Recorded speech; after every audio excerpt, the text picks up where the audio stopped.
Ici, nous allons découvrir le circuit 74 HC 595. Toujours en nous appuyant sur le simulateur Proteus 8.17. Le 74 HC 595 est un registre à décalage 8 bits. Le circuit comporte 16 pattes. Nous voyons ici, les pattes 8 et 16 servent à l'alimentation. L'entrée série est sur la broche 14 et les autres entrées OE, ST, CP, SHCP, MR sont sur les broches 12, 11, 10.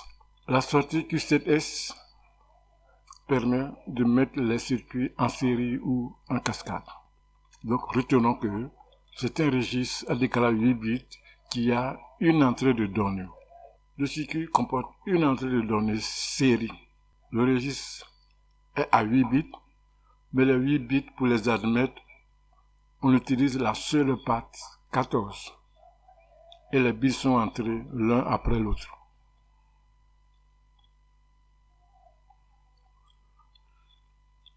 Quand nous regardons ici le schéma fonctionnel, nous avons l'entrée DS, l'entrée SHCP.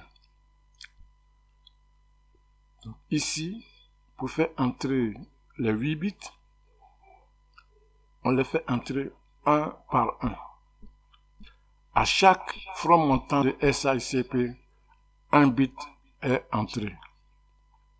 Le bit qui entre occupe la position 0. Il fait décaler d'un rang les bits qui sont entrés avant lui. La broche STCP permet d'afficher les données entrées. Donc si nous avons entré 2 bits, ces 2 bits peuvent être affichés sur les sorties Q0 à Q7. Mais il faut bien reconnaître que les bits qui arrivent sur les sorties poussent les premiers vers la gauche et ils vont occuper les dernières positions. Donc les bits précédents sont décalés pour que les autres puissent avoir de la place. Les bits qui sont en tête sont perdus si de nouveaux bits arrivent. Pour ne pas les perdre, on utilise la broche Q7S pour réaliser une association de plusieurs registres.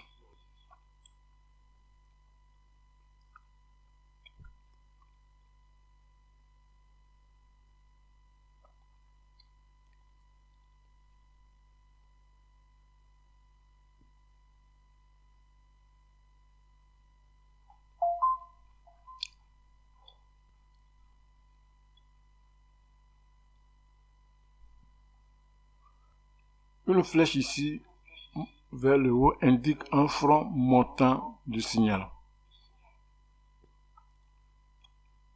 Donc, front montant ici sur STCP, ici front montant sur SHCP et ici front montant sur les deux. La table peut vous paraître compliquée, mais allons au simulateur et vous allez voir que c'est pas du tout compliqué.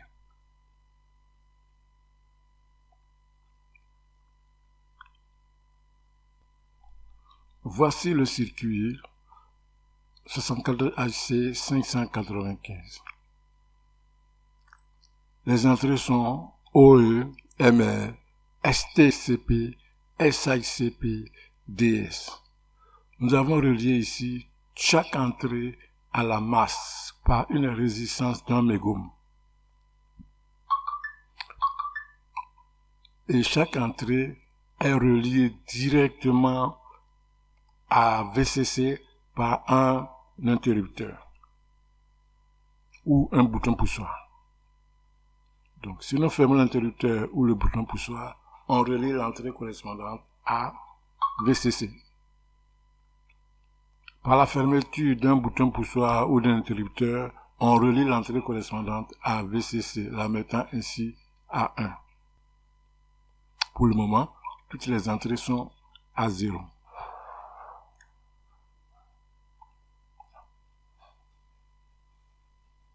Et cela se voit par les points bleus que nous avons ici. Bleu. Pour ce qui est des sorties, nous avons relié une diode à chaque sortie. Ici, la sortie est active à l'état haut.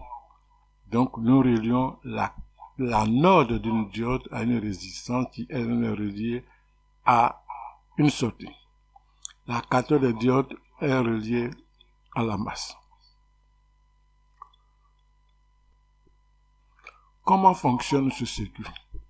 Dans son fonctionnement normal, il faut d'abord entrer la donnée par la broche d'entrée série DS.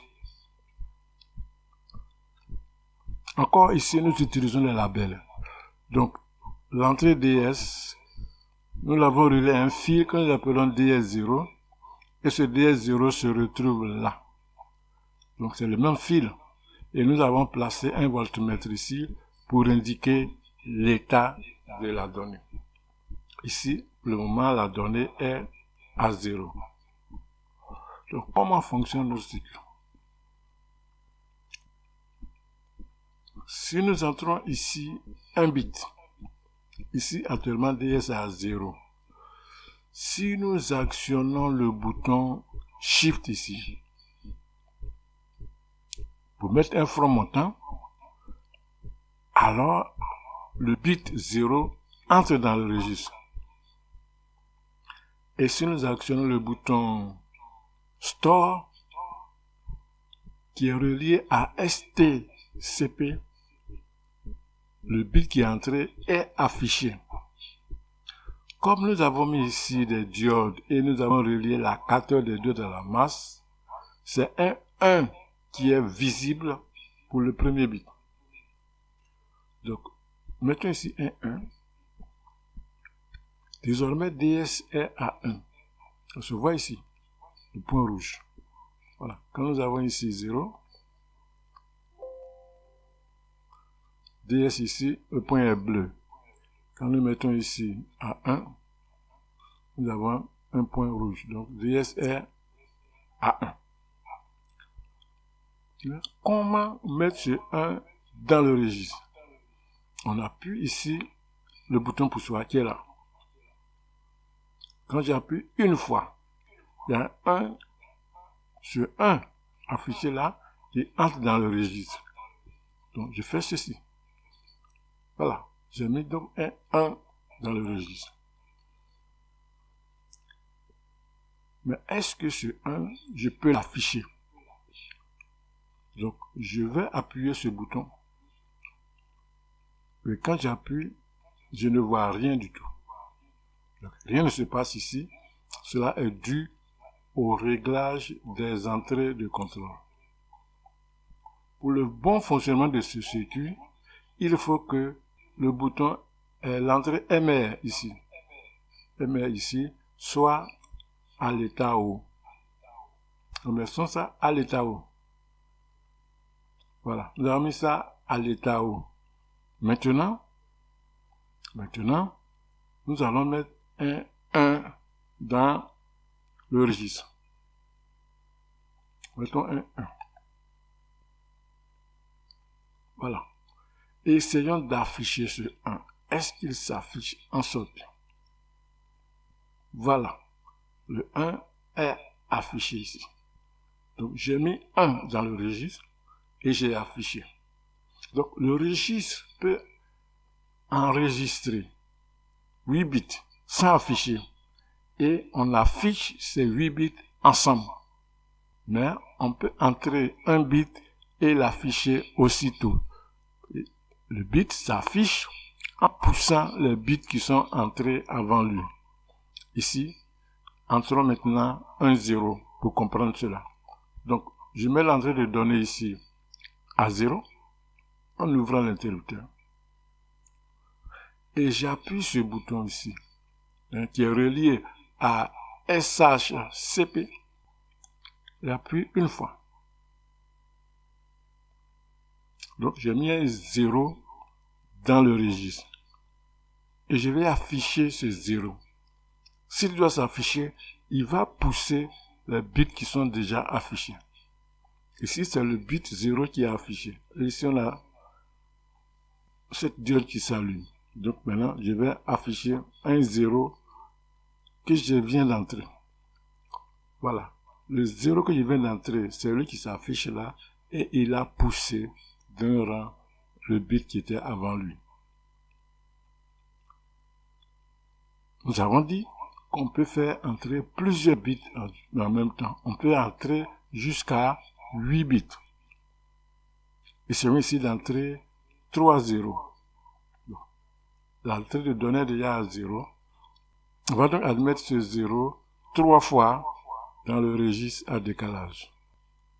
Une fois, 2 fois, 3 fois. Et on va l'afficher. Ici, on a un seul 0 après la diode allumée. Maintenant, on affiche 3 0. Voilà. Il y a eu un décalage de 3 rangs. Les 3 bits que nous avons entrés, c'est les 3 derniers. Le bit il était déjà là. Celui qui était en dernière position, il a été poussé. Il a été décalé de 3 là, comme tous les autres. Maintenant, entrons 1, 2 fois. Donc, on met la donnée à 1 et on valide une fois, 2 fois et on l'affiche ici. Voilà, on a mis 1, voici 1 affiché. Et cela fait décaler les autres. On a mis 1, voici 1 affiché et cela a pris le soin de décaler les autres de 2 rangs. Quand un bit arrive en dernière position ici, s'il y a un décalage, il est perdu. Pour savoir cela, on va faire entrer 2 0. Une fois, 2 fois, et on affiche. Voilà, on a fait entrer 2 0. Le bit qui était allumé ici est sorti du registre. Pour ne pas perdre le bit en tête, on utilise la sortie Q7S ou Q7'. On va donc connecter un autre registre à décalage ici et l'entrée DS de ce dernier registre sera reliée à l'entrée Q7' ici. Si cela est fait, le bit qui sort du premier registre entre dans le second. Voici le fonctionnement de ce registre à décalage. Donc c'est pas du tout compliqué. Il faut que la sortie MR soit à 1 et la sortie OE ou OEN à 0. Voilà. Quand on met la sortie OEN à 1, faisons le pouvoir. Quand on met ça à 1, rien ne s'affiche en sortie. On a les 0 ou les 1 ne s'affichent plus. Vous voyez ici, les points là sont grisés. C'est pas bleu, c'est pas rouge. Si c'est bleu, c'est 0. Si c'est rouge, c'est 1. Mais quand c'est grisé, c'est l'état haute impédance. Voilà. Je vais donc rouvrir ce bouton. Nous voyons ici que nous avons des bleus et des rouges. Bleu, c'est 0.